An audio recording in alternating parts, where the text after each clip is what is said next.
सतनाम साथियों चलिए इस छोटे से वीडियो के माध्यम से जानते हैं कि हमारे समाज के जो वास्तविक इतिहास है या हमारे जो सतनाम धर्म का जो वास्तविक इतिहास है उसको किस तरीके से विरोधी लोगों के द्वारा मटियामेट किया गया या हमारे समाज के लोगों को वास्तविक इतिहास से कैसे वंचित किया गया और किस तरीके से गुमराह किया गया, इस पर चर्चा करते हैं और जानते हैं कि सतनाम धर्म का वास्तविक इतिहास क्या है।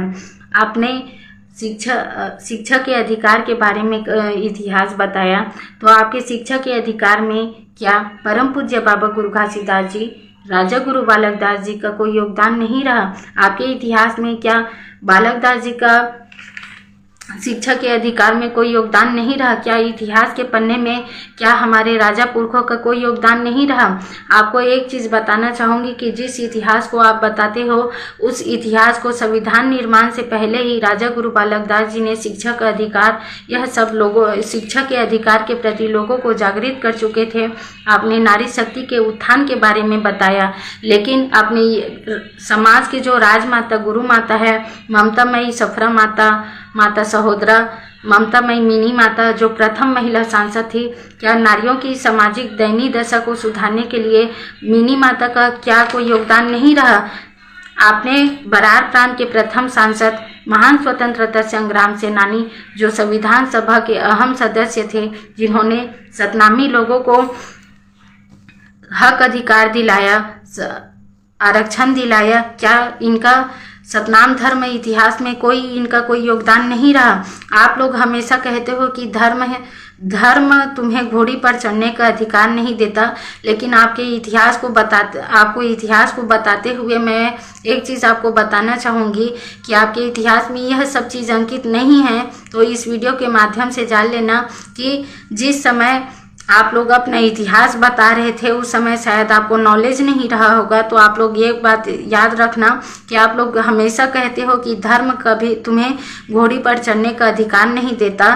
तो सिखों के 9वें गुरु जो थे तेग बहादुर जी, जिनका औरंगजेब के द्वारा बेदर्दी से हत्या किया गया, तो उनके जो शीश कटा हुआ शीश था उनको एक सतनामी वीर सपूत ने पंजाब लाया अपने घोड़ी में चढ़कर। आपने अपने इतिहास में यह क्यों नहीं बताया कि 7 सतनामी लोगों को हाथी घोड़ा रखने का अधिकार था? क्या यह आपके धर्म संस्कृति का इतिहास नहीं है? आप कौन से इतिहास को बताते हो सतनामी समाज के लोगों को? यह कौन सा इतिहास है? यह इतिहास को कैसे मानो जिसमें मेरे राजा गुरु पुरखों का नाम ही अंकित ना हो और उसको सतनामी समाज का इतिहास बताते हो?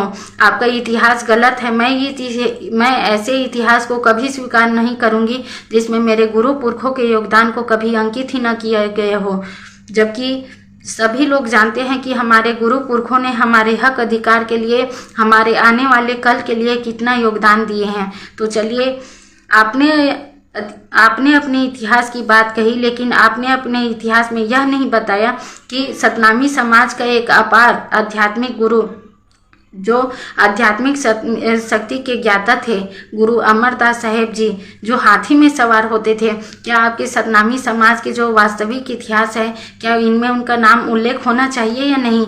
कैसा इतिहास बताते हो? आपने यह क्यों नहीं बताया कि भंडारपुरी धाम में परम पूज्य बाबा गुरु घासीदास जी और राजा गुरु बालक दास जी के द्वारा मोती महल का निर्माण करवाया गया?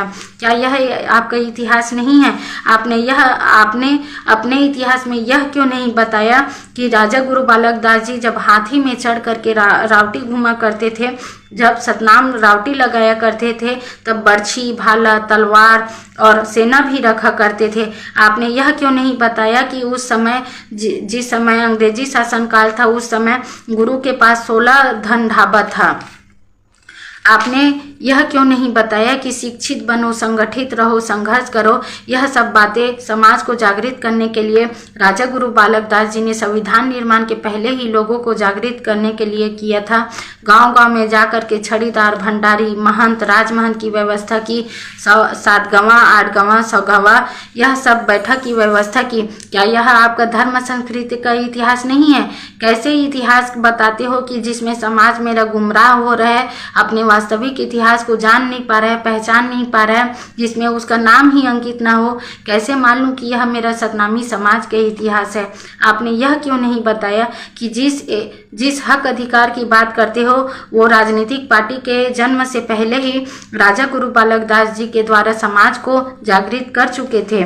आपने सबसे महत्वपूर्ण बात यह है कि आपने अपने इतिहास की बात कही, लेकिन आपके इतिहास में सतनामी समाज के जो वास्तविक इतिहास है उसको जगह तक नहीं मिला, क्योंकि सतनामी सतनाम के धर्म की बात करेगा। शायद इसलिए आप अपने मन गढ़ंत के इतिहास में उसको सम्मिलित नहीं कर पाए, या यूँ कहूँ तो आप जगह नहीं दे पाए।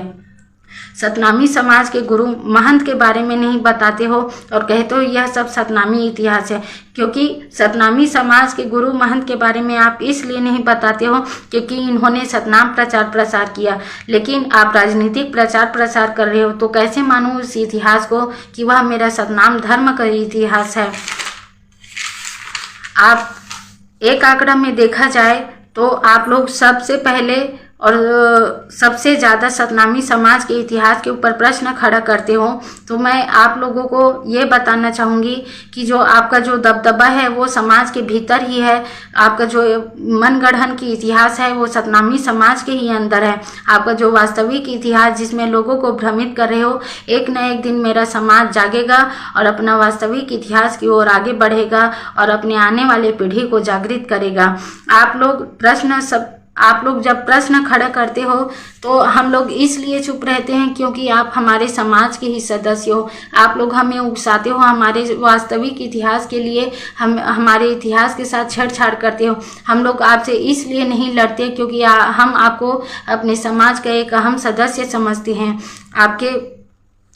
आपका जो इतिहास बताने का तरीका है जिसमें आप किसी भी यूपी बिहार के इतिहास को सम्मिलित कर देते हो, तो हम ऐसे इतिहास को हम कभी भी स्वीकार नहीं करेंगे जिसमें हमारे गुरु पुरखों का नाम ना हो। और यूपी बिहार के इतिहास को सतनामी समाज का इतिहास बता करके आप हमारे इतिहास के साथ छेड़छाड़ करो, हम उस इतिहास को कभी स्वीकार नहीं करेंगे। हम आगे बढ़ेंगे और लोगों को जागृत करेंगे कि हमारा वास्तविक इतिहास क्या है, हमारे गुरु पुरखों ने हमारे लिए कौन सा योगदान दिए और क्या बलिदान दिए। आपकी नींव जाति वर्ग विशेष की बुराई पर ही टिकी है और आप इतिहास बताते हो। पहले तो आप अपने अंदर जो टीका टिप्पणी करने का जो आदत है उसमें सुधार लाइए, उसके बाद इतिहास की बात कीजिए। पहले आप पता करो कि आप कौन से समाज से हो, आप कैसे तरीके से समाज को बहका रहे हो, आप समाज को किस गर्त की ओर लेके जा रहे हो। आपको जब इतिहास मालूम ही ना हो तो आप कैसे सतनामी समाज का इतिहास बता करके समाज को कलंकित कर रहे हो। तो मैं आप लोगों से एक निवेदन करना चाहती हूँ कि यह वीडियो सिर्फ सामाजिक जागरूकता के प्रति है, यह वर्ग विशेष व्यक्ति के लिए नहीं है। अगर मेरे इस वीडियो के माध्यम से किसी को आहत पहुँचा हो तो मैं सबसे पहले आप लोगों को माफ़ी मांगना चाहूँगी और जय सतनाम।